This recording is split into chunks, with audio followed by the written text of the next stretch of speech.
созишномаи ҳамкорӣ сардори хадамоти муҳоҷират чиптаи рафту омад ҷои истиқомат ба қайдгирӣ ё бедокумент бошед документотон асос кунед.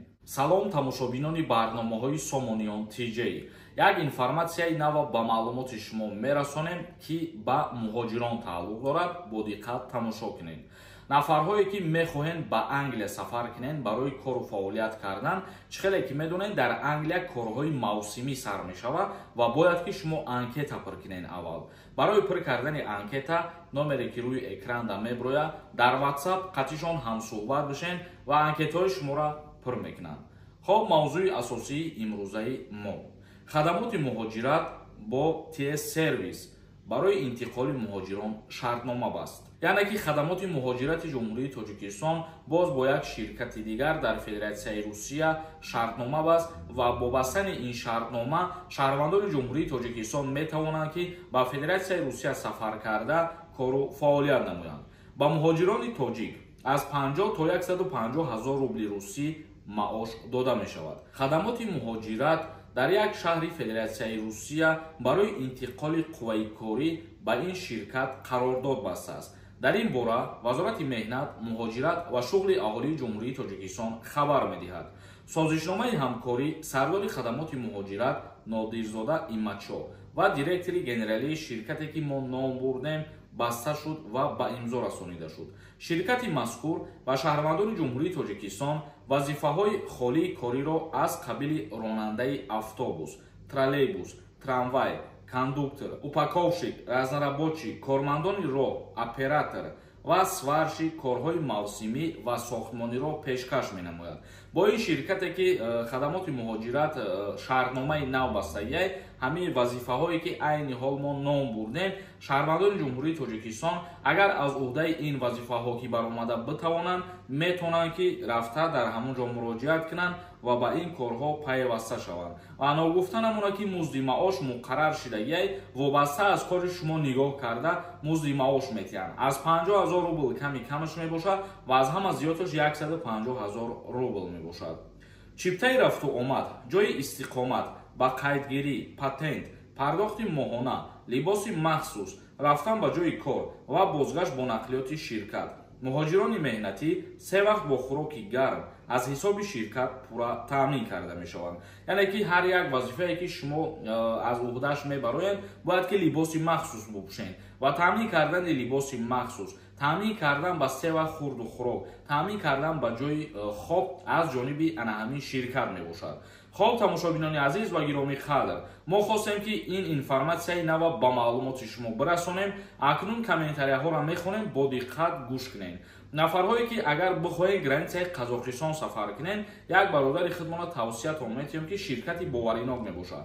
рақамошон рӯи экран меброянд, занг занед, ҳатман айноми ма гап занед, ягон чи скидкатон мекунанд. як нафар нависонда: ассалому алайкум акаи Сорбон, шумо дар куҷои Душанбе қарор доред? як-ду масъаларо мехостам аз шумо совет пурсам. суҳбат мекардем. мутаассифона бародари азиз, мо дар ватан қарор надорем, берун аз ватан қарор дорем ва агар савол ки дошта бошем метавонед ки дар комментария бинависонед ва мо ки хондем ҳатман ба саволи шумо ҷавоб мегардонем. як нафари дигар нависонда: ассалому алайкум акаи Сорбон, барои чӣ мардум ин қадар аз хизмат метарсанд? ҳамин саволда ҷавоб дода метавонӣ? ин саволда ҳар кас фикру ақидаи худша дорад, лекин ман қадар гуфтанем ки мо доим дар видеоҳомон мардума даъват мекунем ки мисол хизмати ватан модар кунанд, чунки мову шумо бояд ҳамеша дар фикри ободӣ ва пешрафти ватан бошем. агар мову шумо дар ватан хизмат накунем, ягон миллати дигар омада дар ватани мо хизмат намекунад. ба ҳамин хотир ҳар қадаре ки ватандӯст зиёд бошем, пешрафти ватани мо зиёдтар мешавад. ҳар қадаре ки хизмати ватанда ҳамеша тайёр бошем, омода бошем, ҳамон қадар мо бигем ки пешрафтатарин мешавем. як нафари дигар нависонда: ака ассалому алайкум, одаме ки бо қарори суд дар муҳлати 15 рӯз бояд Москваро тарк кунад, метавонад дубора документ кунад. бо қарори суд, яъне ки шуморо вақте ки қарор мебароранд, запрет на въезд мекунанд ва 15 шабона рӯз муҳлат метиҳанд ки аз Россия берун бубурен, аллакай запрет на въезд мешен ва бори дуюм вориди Россия шида наметавонем. гургон нависонда: ассалому алайкум акаи Сормон, рӯйхати сиёҳи 120 ҳазора шаҳрванди Тоҷикистон рост аст?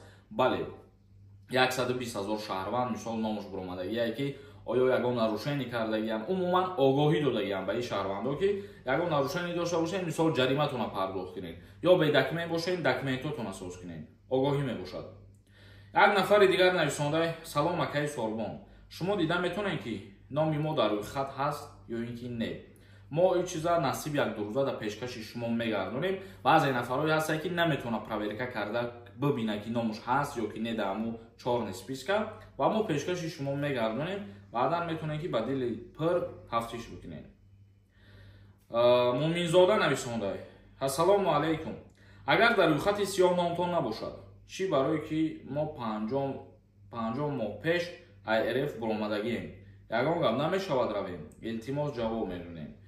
Дар рӯйхати сиёҳ вақте ки ном ворид мешавад, ҳамин чиза баъзе нафарҳо нодуруст фаҳмидагианд, яъне ки муҳлат додагӣ ҳастанд ба ҳамин 120,000 нафар шаҳрванди хориҷӣ ки то 5 апрели соли 2025 мисол мушкилиҳои худшонро ҳал кунанд, ягон камбудӣ дошта бошанд, масъалаи документатсияда ҳамонро ҳал кунанд. Як нафари дигар нависонда: ассалому алайкум акаи Сорбон, даъваткунӣ ба хизмати ҳарбӣ тамом шид ё ин ки не? Даъваткунӣ ба хизмат дар бораи тамом шиданаш мо дар канали дигари видео кардагием, метавонед роин тамошо кунед, дар куҷо чанд фоиз шидагия ҳозир. Як нафари дигар нависондае ки: ассалому алайкум акаи Сорбон, трудовой договор дошта бошӣ, бе граница гузаштан мешавад ки ҳамонро продлит бикунем? Бале, вақте ки шумо трудовой договор доред то муддати 3 сола, яъне ки то муддати 3 маротибара шумо ҳуқуқ доред ва имконият доред ки бе гузаштани граница трудовой договори худтона продлит бикунед. Тамошобинони азиз ва гиромӣ қадр, ягон саволи дигар бошад дар комментария бинависонед. То видеоҳои дигар, худованд ҳамаи мо шуморо нигаҳбон бошад.